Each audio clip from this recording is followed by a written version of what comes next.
হিন্দু ধর্মে মহাশিবরাত্রি এই দিনটিকে অত্যন্ত পবিত্র বলে মনে করা হয়। এর বিশেষ গুরুত্বও আছে।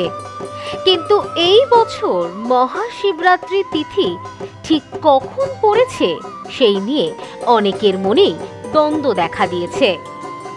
জেনে নিন এই তিথির দিন, সময় থেকে শুরু করে এই দিন কি কি করবেন আর কি কি করবেন না।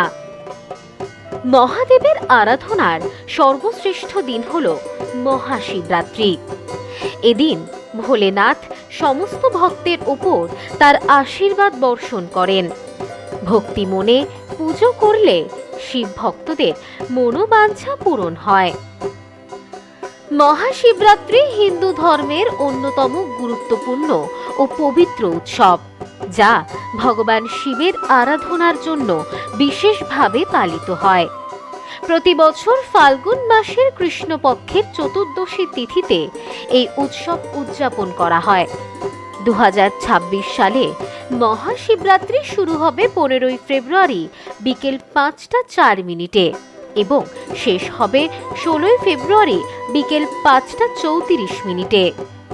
যেহেতু চতুর্দশী তিথির রাত রবিবার পাচ্ছে, তাই রবিবার পালিত হবে এই উৎসব।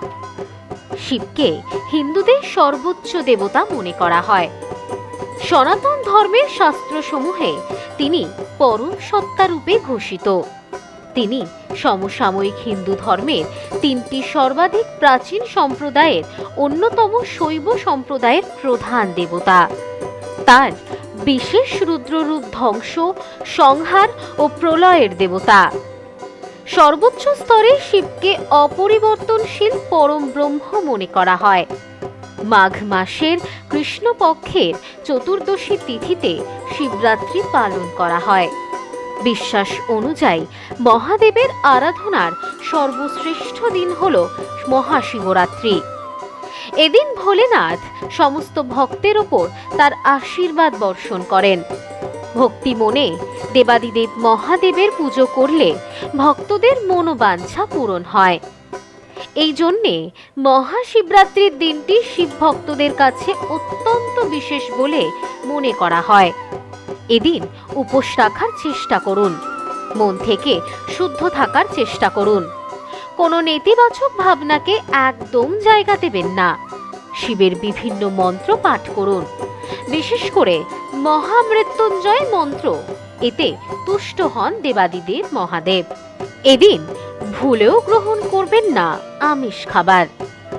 ধর্মীয় বিশ্বাস অনুযায়ী এই পবিত্র রাতেই ভগবান শিব ও দেবী পার্বতীর বিবাহ সম্পন্ন হয়েছিল।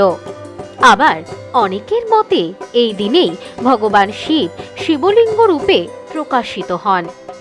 শিবলিঙ্গকে প্রকৃতির 5টি মৌলিক উপাদান আকাশ, বায়ু, অগ্নি, জল ও মাটির প্রতীক হিসেবে ধরা হয়। তাই মহাশিবরাত্রির দিনে শিবলিঙ্গে অভিষেক করা অত্যন্ত শুভ বলে মনে করা হয়। ভক্তেরা এই দিনে উপবাস পালন করেন, রাত্রি জাগরণ করেন এবং ওম নমঃ শিবায় মন্ত্র জপ করেন। এই দিনে শিবকে সন্তুষ্ট করতে ভোরে স্নান করে মন্দিরে গিয়ে শিবলিঙ্গে দুধ, দই, মধু, ঘি ও চিনি দিয়ে পঞ্চামৃত অভিষেক করা হয়।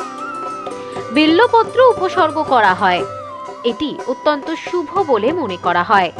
এছাড়া রুদ্রাভিষেক, মন্ত্র জপ, দান এবং সৎ জীবনযাপন ভগবান শিবের আশীর্বাদ লাভে সহায়ক বলে বিশ্বাস করা হয়। ব্যুরো রিপোর্ট, নিউজ স্নোম্যান্সল্যান্ড। মোবাইলের জগতে আজও সবার সেরা চিরশ্রী মোবাইল। যে কোনো কোম্পানির মোবাইলের জন্য আসুন, আমাদের এখানে রয়েছে খুব সহজে ফাইন্যান্সের মাধ্যমে মোবাইল কেনার সুবিধা রয়েছে। পুরনো ফোনের বদলে নতুন ফোন নেওয়ার সুযোগ। এখন এই সুবিধা পাবেন আমাদের বনগাঁ এবং চাঁদপাড়া 2টি শোরুমে। চিরশ্রী মোবাইল, যশোহর রোড, বনগাঁ ও চাঁদপাড়া পাটপট্টি মোড়। ফোন নাম্বার 8336957050 এবং 9932486511।